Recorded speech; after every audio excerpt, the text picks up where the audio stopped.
Welcome everyone to Zoom into Books. We're here this afternoon with SandyTritt. She is the CEO of Inspiration for Writers. And right now I give you SandyTritt. Take it away, Sandy. Hi, thank you, Kathy. Like Kathy said, I'm SandyTritt, and I'm here today to talk to you about the Gawking character and how to get him out of your way. Just knowing about him doesn't help you much. You also need to know how to make him scoot out of the way. So we're going to start out by talking about some definitions that we need to know and talk about who is your narrator, because the Gawking character is often your narrator, and if not, he's doing the job of a narrator. So we need to know who is your narrator.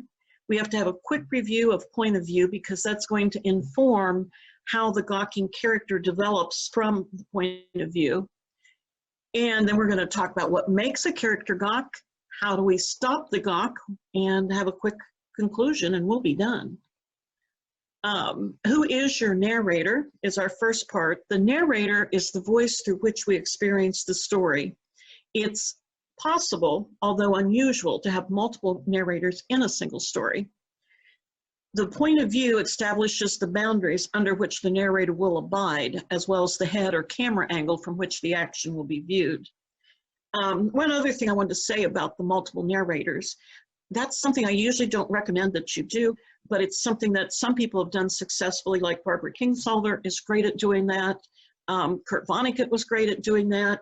But for most of us normal people, I say back away and just try to keep with a single narrator. That does not mean a single viewpoint character. That just means a single narrator. The narrative distance is another thing that affects a Gawking character. The narrative distance is how close or how far we are from the viewpoint character's thoughts. If we're far away, we don't have a Gawking problem. It's when we try to get in close and get in their head that we start Gawking. The viewpoint character is the character whose head we're in. A lot of people will use point of view and viewpoint character as interchangeable. I would prefer not to do that because it gets confusing. The point of view is whether you're in first person, second person, third person, or the viewpoint character is actually the character whose head you're in. So there can be one, many, or no viewpoint characters in a novel. We'll talk in a minute on how that happens. The narrator and the viewpoint characters can be one and the same, which makes them a subjective viewpoint character. And by subjective, we mean that they may not be the most reliable narrator. They're going to tell you what they want to tell you, and it's from fully their viewpoint. You know that if there's 800 people who see an accident, there's going to be 800 different versions of what happened. A subjective view is any one of those 800. So it can be, tempered by the experience of that viewpoint character. The narrator can also be a ghost in the room and not attached to any of the characters. In that way, he would be an objective, because he doesn't put any of the information or anything that happens, he just tells it as it is. There's no emotional attachment. He doesn't have any skin in the game, so he's going to just tell it the way that it actually happened. You also have a narrator can be a godlike entity who knows everything and can be anywhere. And these are all determined by your point of view. So for a quick review of point of view, we have first person, we have second person, which we're not even going to mention today. Second person is when you have you did this, you did that, you did this, and it's very awkward to do that when you're writing a novel. So we just say, don't do it. If you do it, limit it to a short story. But if you if you're risky enough to do a second person, then I assume you already understand point of view quite well. In third person, we have three main perspectives of third person. And if you look on the internet and ask for what is third person point of view, you're likely to get over 100 different varieties. It's called different things. Each writer or each editor or each person that works with books are going to have their own terminology that they use for it. I've tried to pick the terminology that is most common. We have third person panoramic, omniscient, and intimate, and we'll talk about each of those in a little bit of detail. In the first person point of view, the narrator is I. So the narrator is subjective because it shoots right through the I person. The viewpoint character and the first person narrator are one and the same.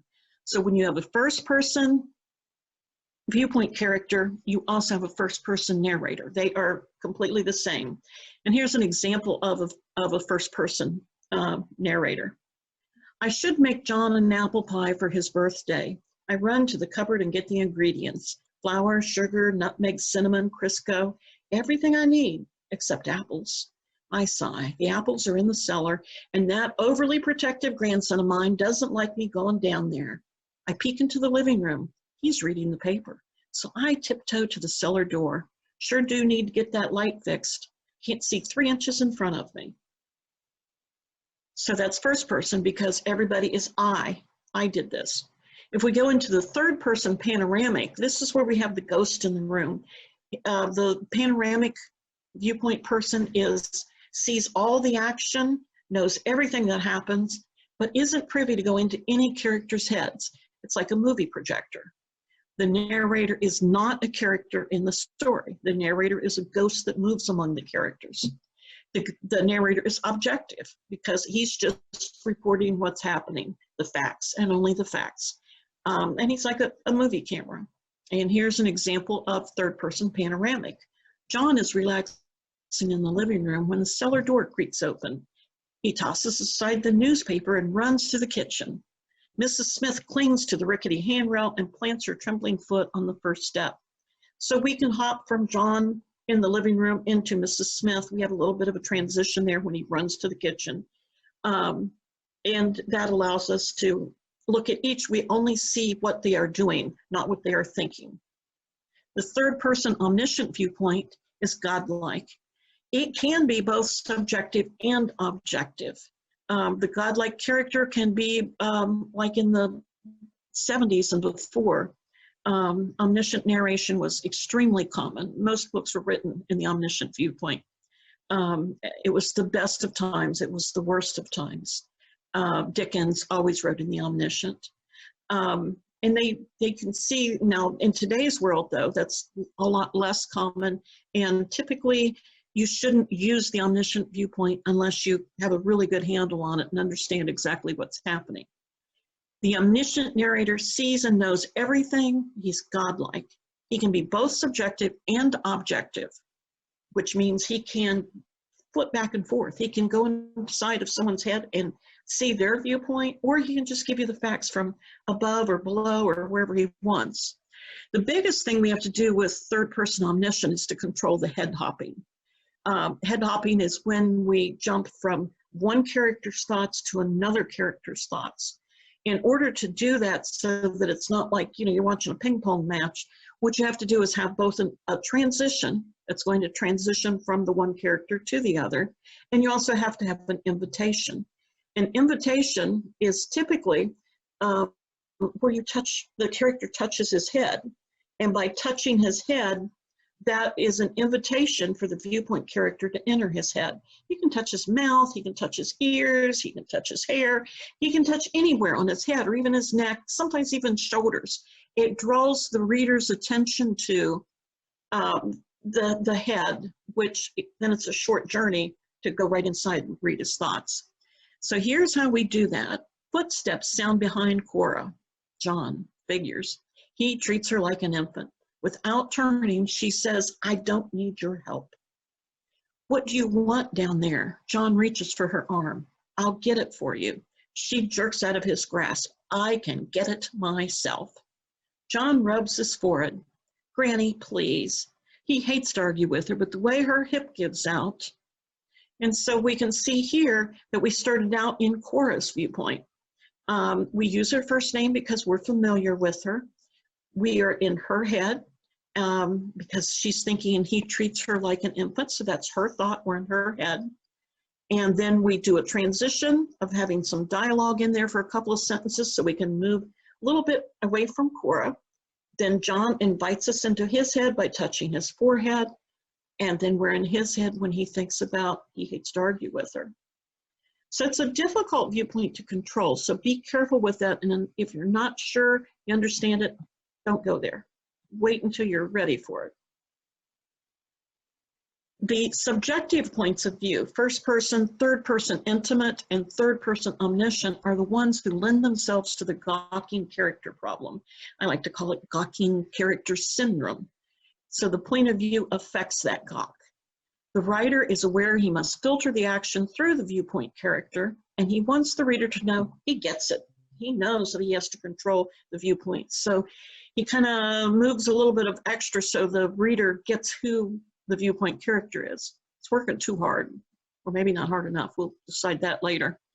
So the writer uses phrases like he saw, he heard, he thought when talking about what the viewpoint character does. And thus, that creates the birth of the gawking character. A gawking character is a viewpoint character who tells the reader what is happening instead of allowing the reader to experience the action for himself.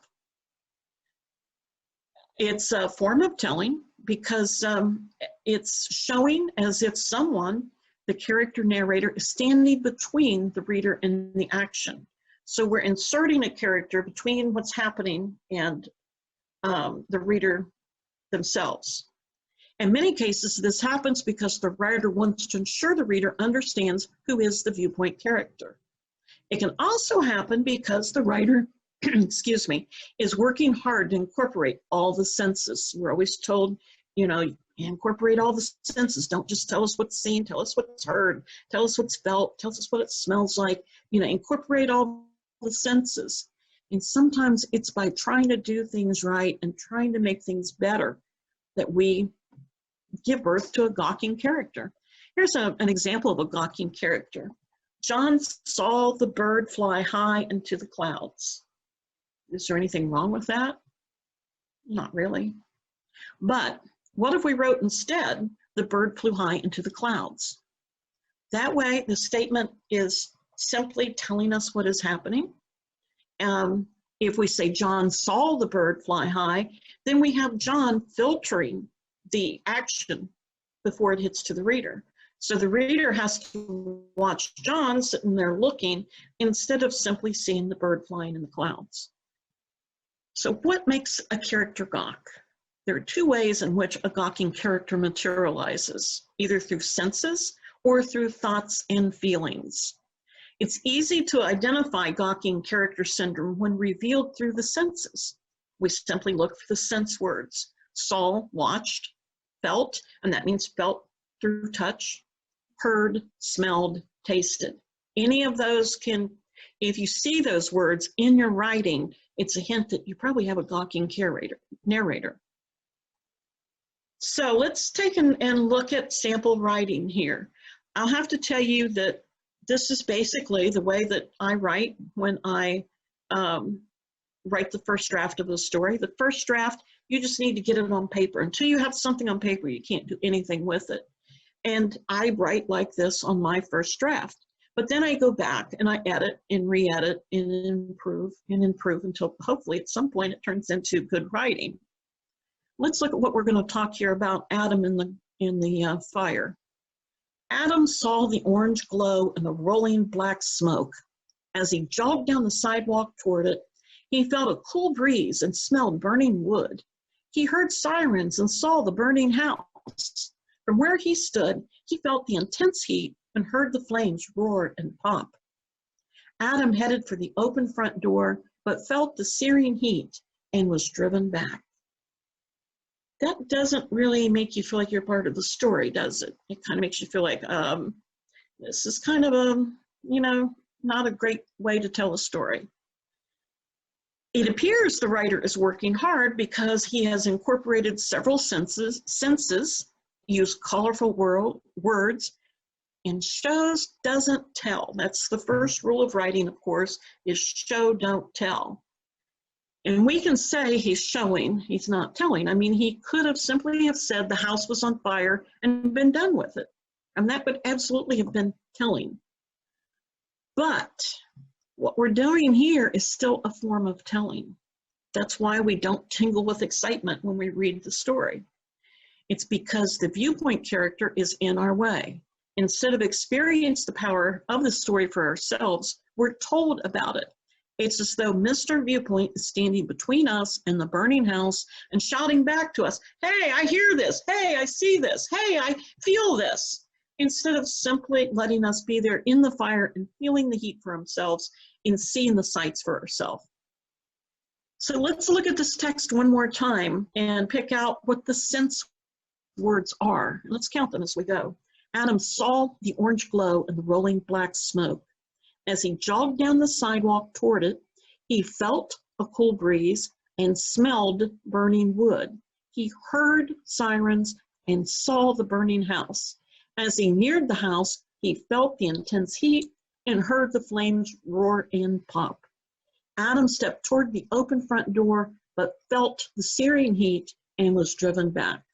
That's 8 sense words in one paragraph.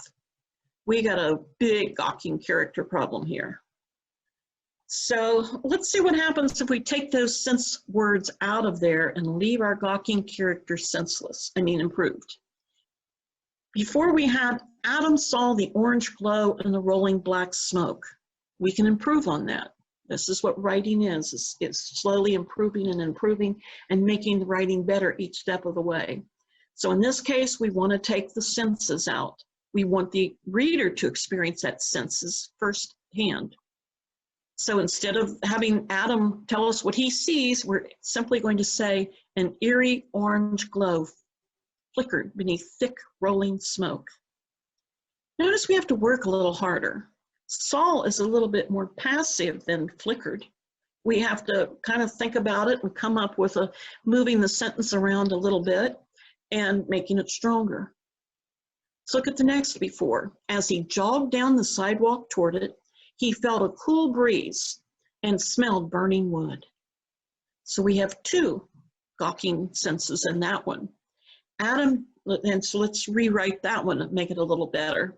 Adam jogged down the sidewalk toward it. As he turned the corner, the cool autumn breeze caused spark. I can't see my whole screen over here. The cool autumn breeze carried sparks and thick, pungent smoke.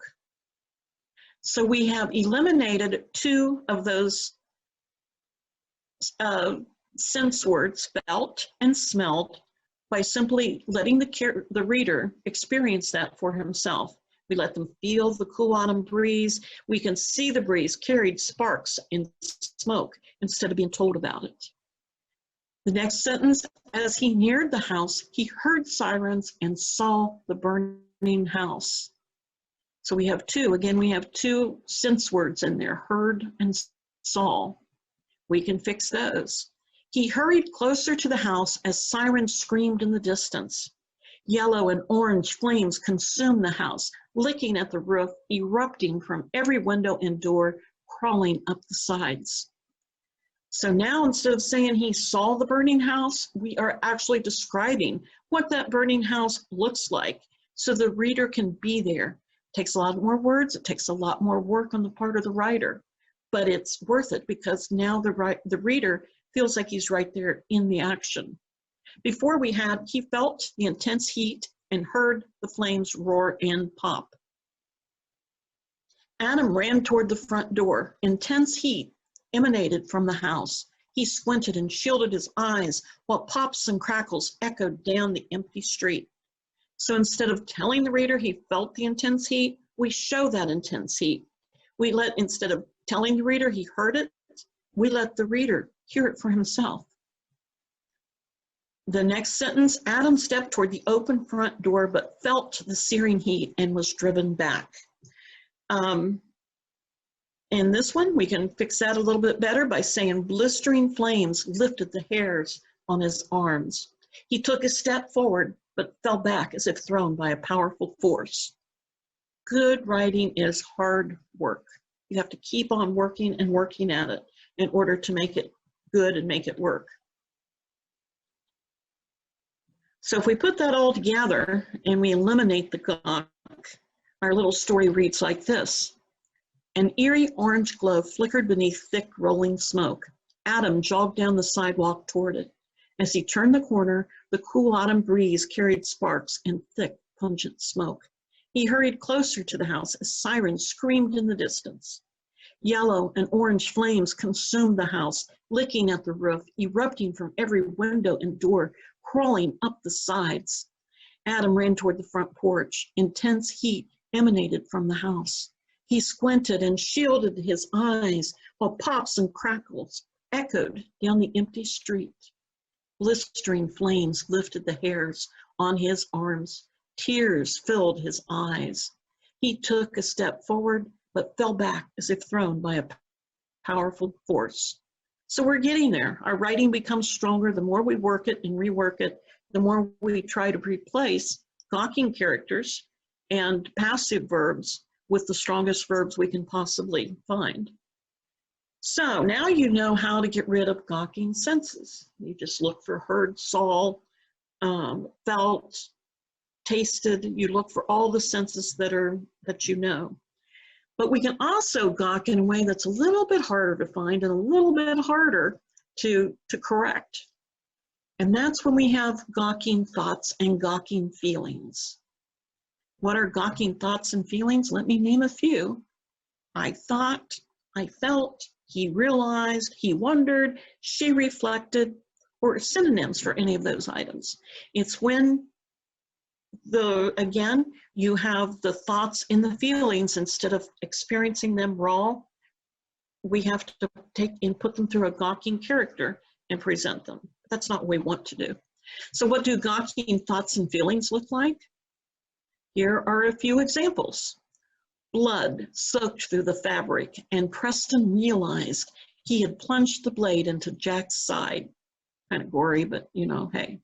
We used realize there as our gawking thought and feeling. The next one, I felt worried, but a breeze made me feel a little better. So we have felt and feel both in there, which are gawking. We have another example. As I watched Betty stand alone in the corner, I thought she must be cold out there.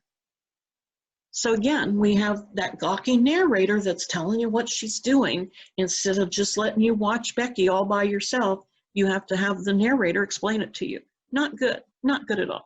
We need to get that gawking narrator out of the way so that we can experience those action for ourselves. And then our last one here, Jerry worried about his mama being all alone. Okay, nice Jerry that he thinks about his mama.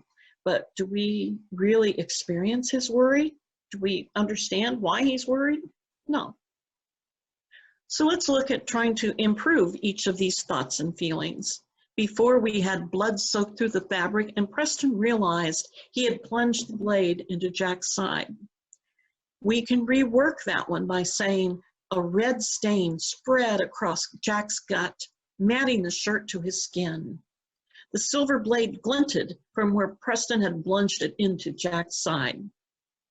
So we took Preston out of being in between the reader and the action and simply let the reader experience the issue there, which wasn't a very pleasant one. Before, I felt worried, but a breeze made me feel a little better. We probably all said that at some point in time. But how do we make that better? We have to work at it. We have to work hard on this one. How do you show I felt worried? We might say that, but how do we show that? How can we let the reader know that we feel worried without saying those words, which when you say those words, you're telling the reader something, you're not showing. I suggest picking up a book of The Emotion Thesaurus. We'll talk a little bit later and I'll tell you the author and all that on it. It's an excellent book that you can go through, and for every emotion, it tells you both how it feels internally and how it feels, what happens externally. If the character who has a certain emotion, how do they act? How do they react? What is their body language? And so we can use that to help us find good ways to show and replace some of these words that we're telling. So instead of saying, I felt worried, we're going to say, my stomach churned. And if your stomach churns, you're usually worried or scared or something like that, right? The second half of the sentence, but a breeze made me feel a little better. Let's expand that a little and make it a little stronger. But the crisp air cooled my feverish skin and the nausea settled for a moment. So we have shown that now. So now the reader can experience that for themselves instead of just taking the Gawking character's word for it. As I watched Becky stand alone on the corner, I thought she must be cold out there. Well, we appreciate your thoughts, little Miss Narrator, but let's take you out of the picture here and let the reader experience that straight. Becky stood alone on the corner. An icy breeze blew her stringy hair in all directions, and she shivered as she pulled her thin jacket tighter around her. So now we can see Becky standing out there all alone. We can feel the breeze that's going to make her cold. We can see her hair, stringy hair, blowing in all directions, and we can see her shivering as she tightens her jacket around her. So now we're starting to experience the scene instead of feeling it. And then we have Jerry, who is worried about his mama being all alone. What can we do for him? Jerry rubbed his temples. Okay, what does that do? That is a signal to your reader that you're going inside of Jerry's head. Now, if Jerry's our viewpoint character and it's well established, we don't have to do that. But it never hurts if you feel the need to say he worried or he thought or something else. Just have him rub his temples. That serves the same thing. Rub his forehead, pick at his hair, scratch his head, pick at his nose, anything that is going to draw attention to his face or his head. Jerry rubbed his temples. Mama wasn't eating the way she should. Last time he visited, mold covered half the food in the fridge. No wonder she was sick all the time. She needed someone there to keep an eye on her and keep her company. After 95 years of living with other people, loneliness struck hard. So now we know why Jerry is worried, and we also can experience that worry with him instead of being told about it. So let's do another little example here, and this time I'm going to let you fix it. Spotting the Gawk. Can you spot the Gawk and can you fix it? Jessie felt sad. At times like this, she experienced Mark's death like a blow. She realized it was something she just had to get used to. But how did you get used to feeling so alone it hurt? Sometimes she thought she just wouldn't be able to go on. If you're watching this from a recording, I recommend you stop the screen right at that point, get you out a piece of paper, and write down this exercise here. Sentence by sentence, go through and try to strengthen each sentence, try to eliminate the gawking parts, and see how much that you can come up with. Of course, there's going to be multiple right answers. There's never one right answer. There'll be every answer can be right. So let's look at it, what we need to work on. Jessie felt sad. At times like this, she experienced Mark's death like a blow. She realized it was something she had to get used to. But how did you get used to feeling so alone it hurt? Sometimes she thought she just wouldn't be able to go on. So we have 4 different thoughts and feelings expressed there. Of course, that's not the least of our problems. It's obviously telling. We should never, ever, ever name an emotion. In our first sentence, we said Jessie felt sad. You can also say Jessie was sad. Either way, we are naming an emotion. And by naming emotion, it's just like a Gawking character. You are telling the reader instead of letting them experience it. It's also a little bit melodramatic. And why is it melodramatic? Because it's telling. When you tell, it really doesn't make us feel anything. It just makes us feel like, okay, yeah, that's sad. I'm sorry she's sad. But we don't feel her pain. We don't understand it.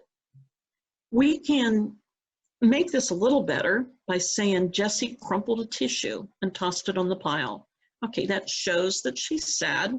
We can see a pile of tissues that kind of insinuates that she's probably been crying a lot, so that can show she's sad. Mark's death hit her like a blow. Just by taking out the experienced, we can just make the sentence like that. She had to get used to it, but where did she start? She wasn't sure she'd be able to go on. And so these last three, all we really did was take out the experience, the realize, the thought. And the bad news is we're still not good writers. I'm sorry. We did get rid of the gawking, but this is not the best we can do. It's still too melodramatic, and it's just blah. Writing is tough. Good writing is even tougher. And to adequately describe grief or any emotion, we have to dig through our own emotional baggage and find fresh ways to show the emotion.